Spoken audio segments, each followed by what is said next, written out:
들어갑니다. 반갑습니다. 네. 수강 인원이 굉장히 많네요. 30명 안쪽인데 강의실이 좀 작아서 괜찮나 모르겠습니다. 출석 한번 불러보겠습니다. 가무찬, 김소련, 권소련, 네. 김기훈, 김진성, 네. 라이데하,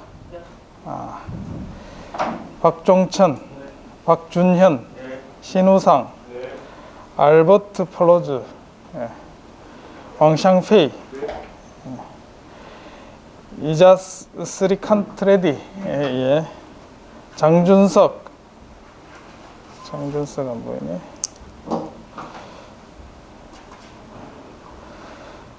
최미,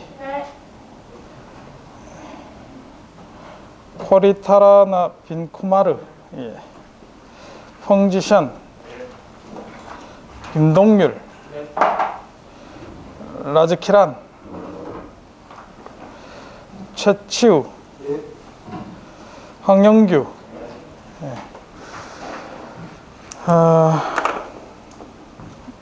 인원이 몇 명이? 19명인데 꽉 차네. 굉장히 꽉 찼네. 환기 좀 쉽게 옆에 좀 열어, 날씨도 덥고 해서 좀 열면 좋고. 커튼 걷어도 괜찮 보이죠? 예. 날씨가 안 추우면 좀 열고 있으면 좋을 것 같습니다. 눈부시면 닫아도 됩니다. 문만 열어놓고 다양한 과에서 많이 있습니다. 지금 전자전기공학부에서 개설됐는데 인공지능학과 2분 계시고 기계공학과 3분, 그 다음에 로봇 및 스마트 시스템 공학과, 그 다음에 건설 환경 에너지 공학부. 진짜 다양하게 왔습니다. 최적 제어 어떤 그 생각하고 오셨는지 모르겠지만 전통적인 최적 제어, 최적화하고 또 다릅니다. 종천에 곧 녹화되고 있나 지금? 그 최적화 기법하고 또 다릅니다. 그래서 최적 제어고, 그래서 두 가지가 키워드가 합쳐져 있습니다. 옵티말에 대한 원래 전통적인 최적화, 그 다음에 컨트롤이라는 제어 시스템을 다루는 두 가지가 있습니다. 그래서 쉬운 문제가 아닙니다. 그래서 이제 이게 전통적으로 과거 우리가 고전 제어하는 쪽에서 현대 제어로 넘어온, 굉장히 1950년대, 60년대 넘어오면서 70년대죠. 70년대에서 굉장히 핫한 그런 이슈였고, 이런 문제를 이용해서 과거 이제 우주항공 시대가 막 미국에서 이제 할 때 그때 이슈가 됐던 이제 그런 학문의 큰 줄기입니다. 제어 분야에서. 그래서 현대 제어로 넘어온 그다음 핵심이고, 그래서 고전에 해당되는 그런 학문으로 이제 강의가 진행될 겁니다. 굉장히 수학적인 얘기가 많이 될 거고, 이 수업을 잘 들으면 인공지능 하시는 분들은 도움이 꽤 잘 될 것 같습니다. 근데 이제 기계공학 하시는 분들은 입장에서는 결론은 어떻게 되냐면, 결국은 U는 KX를 구하는 겁니다. 그냥 U는 KX. 자, 이게 이제 결국은 옵티말 값이라는 걸 찾는 겁니다. 그냥 스테이트 피드백에 대해서. 그래서 이제 구현하는 데 있어서는 뭐 큰 그건 없습니다. 테크니컬한 여러분들 그런 것들이 크게 필요하지 않고, 뭐 코드로 구현하면 그냥 개인 구하는 2차 시스템이면 2차 개인 2개 그런 형태고, 이 수업을 이제 좀 이해를 하려면 이제 수학적인 백그라운드, 선형대수를 조금 이해를 하고 있어야 돼요. 그래서 이제 중간중간에 설명은 하겠지만 잘 이해가 안 되거나 이제 이런 부분은 질문을 그때 해주면 제가 최선을 다해서 설명을 해드리겠습니다. 그리고 백그라운드가 전부 다르기 때문에 질문이 있을 수밖에 없을 겁니다. 그냥 가만히 있으면 이제 재미없는 수업이 될 거고, 최대한 이제 여러분들 이해를 돕는 그런 방향으로 수업을 진행하겠습니다. 출석은 그냥 이제 이렇게 불러서 출석을 체크를 하겠습니다. 그리고 홈워크를 보면, 그래서 출석을 LMS로 해서 제가 옮겨서 할 겁니다. 그러면 혹시나 출석 체크가 안 되거나 있으면 이메일을 보내서 출석 다시 확인하고 뭐 임시적으로 그 옆에 좀 같이 앉아 좀. 그다음 홈워크가 나오면 뭐 제출하지 말고 그 했는 것을 뭐 수기로 직접 썼으면 이제 뭐 카메라 찍든지 해서 LMS에 올려서 이제 숙제 제출하면 되겠습니다. 예. 저는 이제 제어 쪽에 아주 오랫동안 연구를 했고 박사학위도 이제 제어 분야에서 학위 논문을 쓰고 현재도 이제 제어 쪽에 20년 정도 하고 있으니까 제어를 하시는 분들한테는 굉장히 이제 하려고 하시는 분은 도움이 될 생각이 됩니다. 그래서 이제 베이직 옵티마이제이션에 대해서 근본 원리를 좀 배우고 그 다음에 제어 시스템에 적용합니다. 제어 시스템에 적용한다는 거는 주로 이제 여기에 그 영상 처리나 이런 쪽에 하시는 분들이 있을 겁니다. 그런데 그런 하고는 조금 다릅니다. 실제 움직이는 물체를 다뤄야 됩니다. 그 얘기는 뭐냐면 미분 방정식을 풀어야 된다는 거죠. 그걸 풀고 또 최적화도 해야 되고. 그러니까 나중에 이제 알겠지만 상당히 계산량이 많습니다. 그게 실제로 그거를 풀려고 하면. 그래서 이제 그런 것들을 수학적으로 어떻게 잘 풀어서 우리가 최적화 문제에 적용할 건지. 그래서 맨 처음에 이제 나오는 거는 알고리즘이 없나? 여기 있네. 다이나믹 프로그래밍이라는 걸 할 겁니다. 자, 요 다이나믹 프로그래밍 혹시 인공지능과에 계신 분? 인공지능과 두 명 있고 또 한 분 더 있는 것 같은데? 다이나믹 프로그래밍 해봤나요? 그러면 이해를 쉽게 할 수 있을 것 같네요. 어떤 걸 대상으로 했죠? 저희는 진짜 기초 단계나 그리드를 가지고 간단하게. 네, 그 정도. 우리도 뭐 그 정도 다를 겁니다, 여기서. 간단하게 이제 다이나믹 프로, 들어본 적 있는 사람 있나요? 다이나믹 프로그래밍. 자, 어떤 학문이든지 어떤 문제를 해결하는 데 있어서 처음에 이제 접근하는 방법은 소프트웨어적으로 접근을 합니다. 뭐 어떤 문제를 있어서 알고리즘을 만들어 가지고 소프트웨어적으로 문제를 풀려고 하죠. 이 옵티마이제이션 문제도 마찬가지입니다. 사람들이 수학적인 체계가 잡히기 전에는 소프트웨어적으로 알고리즘을 먼저 만듭니다.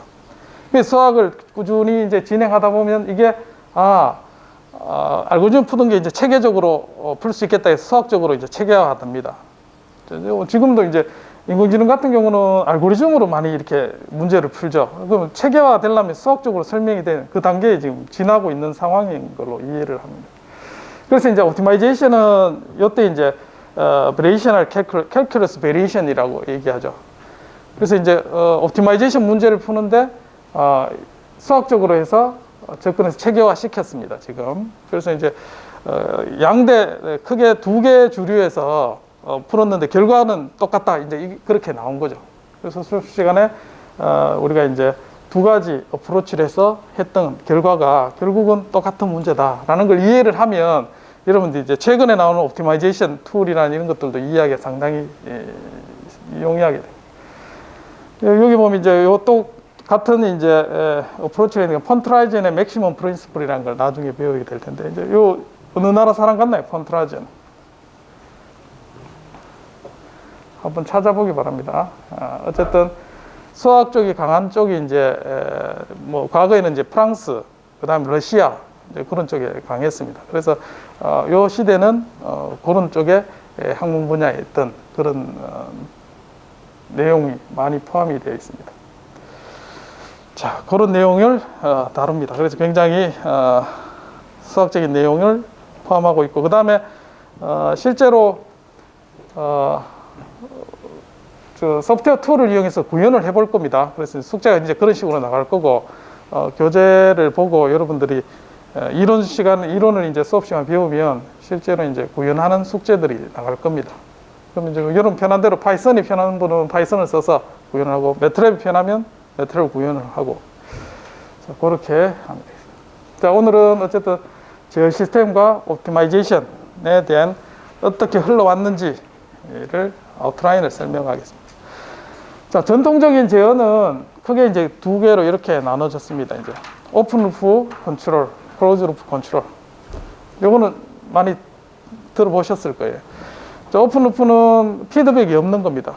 그래서 이제 뭐 세탁기 같은 경우 센싱하는 정보가 없는 거죠. 그래서 이제 버튼 누르면 자동으로 이제 실행하고 끝 이렇게 돼. 지금 현재 잘 됐는지 안 됐는지 측정을 안 하는 거죠. 그래서 오픈 루프. 근데 클로즈 루프는 현재 값을 이제 측정을 합니다. 그래서 뭐 예를 들면 세탁을 한다면 세탁이 잘 됐는지 안 됐는지를 뭐 실제 측정한다는 그런 게 되겠죠. 그래서 오차를 가지고 계속해서 이제 예를 들면 앞차하고 뒤차하고 크루즈 컨트롤을 한다 하면 멀리 떨어지면 앞으로 가고 일정 거리를 유지하기 위해서 조절하는 이제 그게 에러가 되겠죠. 그래서 개인을 꼽혀주고 어떤 프로세스를 다. 이제 여기서 우리가 다루는 게 이제 프로세스라고 얘기하기도 하고 또는 시스템이라고 얘기도 하고 또 다른 데서 이제 플랜트라고 얘기를 하기도 합니다. 자, 그래서 여러 가지 용어로 쓰이는데 이걸 다루기 위해서는 이제 모델이 필요합니다. 제어기를 구하려면. 근데 그 모델이 수학적으로 잘 표현되어 있으면 우리가 이제 전통적인 제어 방법을 이용하면 아주 효과가 있는데 이제 뭐 모델이 없으면 이제 난감한 거죠. 그래서 입출력 데이터를 가지고 이 모델을 찾으려고 합니다. 요즘 문제 하는 인공지능 문제는 다 입출력 데이터로 가지고 하죠. 근데 로봇을 가지고 이걸 모델을 구하려니까 잘 안 돼요, 이게. 모델이. 워낙 비선형성이 크고 환경에 따라 또 다르고. 그래서 이제 주로 이제 표현하는 수학적 모델을 가지고 접근하는 그런 형태를 우리가 이번 학기에 배우게 될 겁니다. 자, 실제로 보면 이런 자율주행 로봇을 할 때 스티어링 휠을 가지고 제어를 하죠. 그래서 이제 피드백하면 메저먼트를 가지고 현재 내가 가지고 가고자 하는 방향하고 그 다음에 실제 움직이는 방향하고의 오차를 가지고 이제 실제로 제어를 하는 이런 형태를 이제 합니다. 그래서 이제 중요한 거는 메저먼트. 자, 여기서 내가 횡방향을 이렇게 움직인다 했을 때, 자, 크게 이제 두 가지가 있습니다. 이제 그러면은 이제 이렇게 원래 주행해야 될 방향, 그 다음에 이제 내가 옮기고자 지금 있는 방향. 그러면 이제 이만큼의 이제 앵글이 오차가 발생하겠죠. 자, 현재 방향하고 이 각도가 있고, 그 다음에 각도가 있는 게 아니고 이제 자동차가 다이나믹스가 있으니까 뭐가 있냐면 세타 에라 미분도 있습니다. 결국 이제 2차 미분 방정식이 포함이 되는 거죠. 상태가 두 개.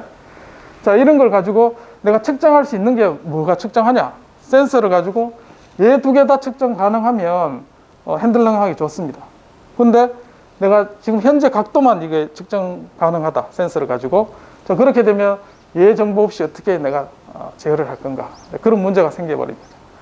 그래서 이제 우리가 다루고자 한 시스템에서 이거를 뭐라고 얘기하냐면 스테이트라고 얘기를 합니다.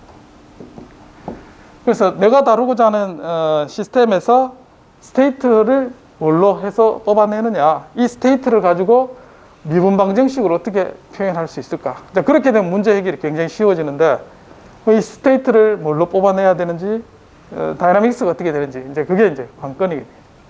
자, 이런 문제도 마찬가지입니다. 자, 앵글을 내가 이 스티어링 휠을 줬을 때부터 출력까지 어떤 형태로 주어질 건지, 이 문제를 이제 푸는데 어쨌든 메저먼트가 뭐가 되는지, 이제 입력이 뭔지, 이제 그걸 구분을 잘 해야 됩니다. 그러면 예를 들어서 내가 이제 시간입니다. 자, UT는 입력을 마음대로 이제 이렇게 줍니다. 여기서 갑자기 펄스 해서 1의 값을 각도를 1도로 옮겨라 이렇게 입력을 주겠죠. 그러면 시스템은 이렇게 입력을 줬을 때, 자, 앵글은 이렇게 갈 수 있나요? 절대 이렇게 못 가죠. 이런 명령 주면 최소한의 어떤 시간이 이렇게 걸립니다. 왜 이렇게 생길까요? 이렇게 바로 가는 건 불가능하죠. 왜? 왜 이렇게 시간이 걸릴까요? 이게 결국은 다이나믹스입니다.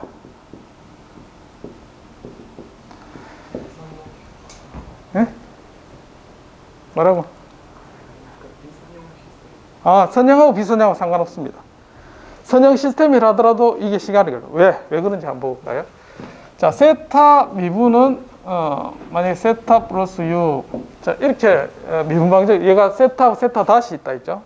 그럼 이런 식으로, 이게 미분방정식이란 건 미분이 포함된 등식을 만족하는 이런 식을 미분방정식을.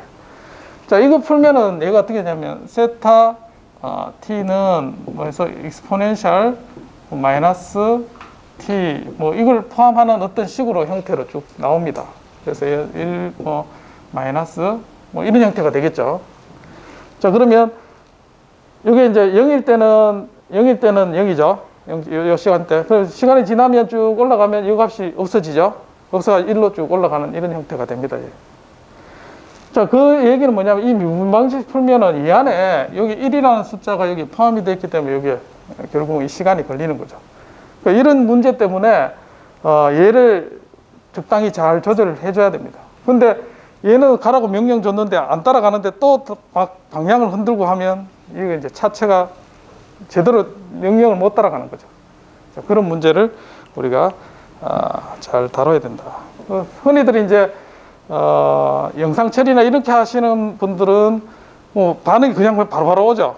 그러니까 이런 거 신경 안 써도 되는데 이제 로봇을 다루거나 자동차를 다루기 시작하면서부터 이런 문제에 부닥치십니다.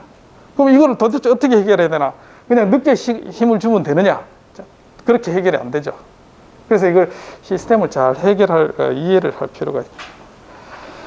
자, 실제로 이런 시스템들이 어떻게 구현이 되냐면 여기 이제 엔진이 들어가고 실제로 엔진에 연료가 들어갑니다. 그러면 연료를 넣는 컨트롤 보드가 이렇게 있습니다. 여기 이제 마이크로 프로세서가 들어가겠죠. 그래서 이제 실제 메저먼트 가지고 여기 이제 아날로그를 디지털로 바꿉니다. 바꿔서 실제 연산한 다음에 얘를 컨트롤하는 형태로 이제 구성이 되어 있습니다. 자, 그러면 이 안에 얘가 뭐냐? 얘에 대한 모델을 가지고 있고 내가 어떻게 제어를 해야지 원하는 대로 잘 가는지 다 알아서 계산을 하고 있는 거죠. 자, 벤츠 자동차 같은 경우 이 안에 있는 인베디드 코드가 몇 라인이냐면 1억 라인이 있다고 합니다. 인베디드 코드, 실제로 하드웨어를 컨트롤하는 게. 자, 우리가 인베디드 엔지니어가 유럽에서는 굉장히 취업이